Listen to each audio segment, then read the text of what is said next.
right now on 5 on Your Side at 10. Let the good times roll. Mardi Gras taking over the streets of Soulard. We're there for the big celebration.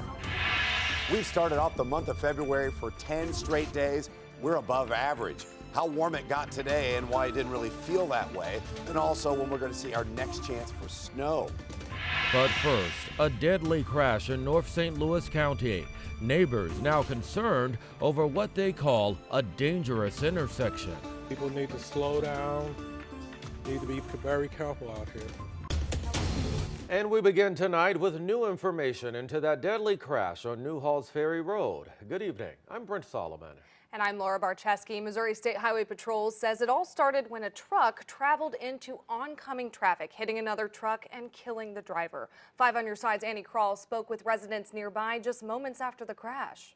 It's just a bad scene. It make you feel sad just looking at it. At the intersection of Newcastle Drive and Newhall's Ferry Road, 2 cars crashed on Saturday. One flipped over completely. Missouri State Highway Patrol says it started when a car driven by 55-year-old Virgil Shivers drove into oncoming traffic and hit Gary Bozeman's car head on. The 71-year-old Bozeman died. He was not wearing a seatbelt. Shivers was taken to the hospital. Neighbors in North St. Louis County telling us they heard what sounded like an explosion outside their front door a little after 1 in the afternoon. Hours later, onlookers upset with the lack of medical first responders present. I just wonder how come they haven't sent for emergency services, not an ambulance or a fire department here at all. By 5:30 p.m., you can see here one of the cars finally being flipped over and the resulting crunch. I'm standing just beside Newhall's Ferry Road where tow crews are, one, flipping that car back over, but also secondly, putting the other vehicle back up onto the bed. Now, when I spoke with neighbors, they told me, of course, they're heartbroken by that fatality, but also concerned about what comes next. Keep your eyes open and pay attention to what you're doing, and mostly watch these other drivers, because there's a lot of them out here that are not paying attention to what they're doing. For about 20 years, Melvin Taylor has driven through this intersection every day, warning that speeding drivers make it very dangerous. Reporting in St. Louis County, Annie Krall, 5 on Your Side. Police have not said whether speeding was a factor in this crash, and we'll keep you updated as we learn more. Right now, a woman is recovering after someone shot her in the leg in Soulard. It happened around 7 o'clock at South 7th and Marion near Social Bar and Grill. The woman went to SLU Hospital. She is expected to be okay. We'll keep you updated as we learn more. Well, it was a chilly day across the bi-strait, but that didn't deter Mardi Gras celebrations at all. Oh, no, it didn't. Didn't you see all those people? And guess what? We could see our next chance of snow next week. Here's meteorologist Gary Frank. Yeah, good evening. You know, not all that bad of a day. Honestly, it was colder, but we've been kind of spoiled with 60s and 70s already this month for the first 10 days, but it was a little bit cooler than that. Right now we have clouds outside that have continued overall. As we look down Market Street, yep, those birds are still there. No surprise. It's 40 right now. We got a light breeze out of the north, and eventually we'll start to see some clearing. It's already in central Missouri as this whole area of clouds and rain moves away. Now, that rain really hasn't impacted us too much today. After 24 hours ago, we had showers and even a few thunderstorms to the south. But look at this mess of snow, and that's what's in store for us the next 36 to 48 hours. In fact, already winter storm warnings across Colorado, New Mexico, Texas, and both panhandles. They also lead up into right on the state line. And what that means for us is we're going to see that same system track over that area and impact us. Not tonight, though. Temps fall below freezing. We'll track that storm as it impacts our Sunday night into Monday, and who may get some accumulating snow just ahead. All right, Gary, stay close. A memorial service today for a teen shot and killed in South St. Louis last month. Today, the Crystal City community came together to support Dalton Piachek's family. Last month, a gun went off inside of a home on Missouri Avenue. Relatives say the 15-year-old was kind, loved music, and was always willing to help his family. But I look around and I see the multitude of children that are being killed.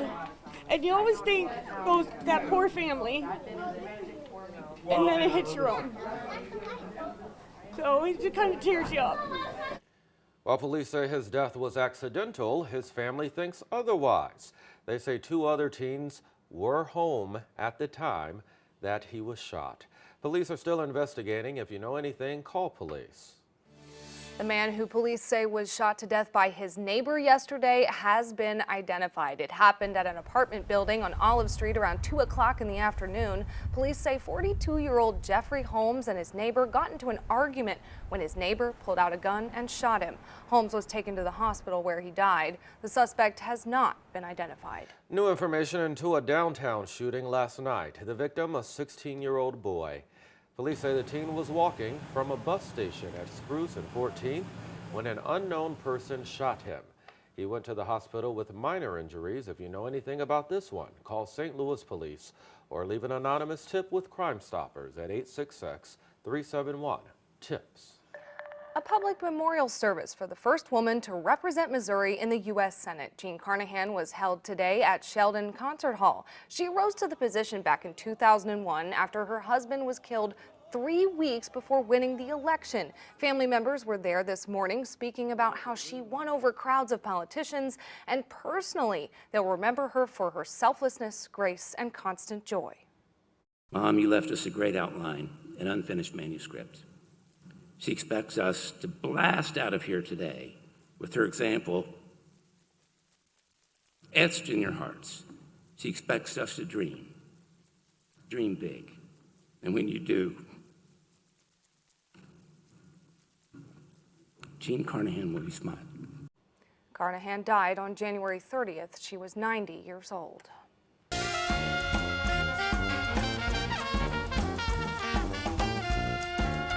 Well, this year marks 45 years of letting the good times roll in Soulard. And thousands of people flocked to that neighborhood today for the annual Mardi Gras party. The festivities started with the annual Bud Light Grand Parade, which traveled down South Broadway from Busch Stadium to Anheuser-Busch. Organizers say they like taking on the challenge of designing and coordinating all the floats. Well, these folks are putting on entertainment, and I'm smiling because I'm helping them do that. And everyone's going to have a great time, and the mom in me says everybody better behave. Police worked with organizers for months to keep people safe. It's a collaboration between Mardi Gras Inc. We start meeting with them months earlier on this, and the residents of Soulard, the businesses of Soulard, we're all kind of on the same page. Everybody's done this for several years now, and we just try to keep improving things. Police did have to write up several tickets for underage drinking and public urination. Super Bowl Sunday. The Chiefs and 49ers take to the field in Las Vegas tomorrow. What do you need to know before kickoff? It's a new tool for law enforcement. But could AI cause more harm than good? Generative AI could potentially put some statements in that are incorrect or misleading. Experts weighing in to the I-Team. Well, we've seen this steady stream of moisture and cloud cover over the last 24 hours, but it's the system behind it that will impact our weather Monday morning. What that means for our snow chances and who's most likely to see accumulating snow.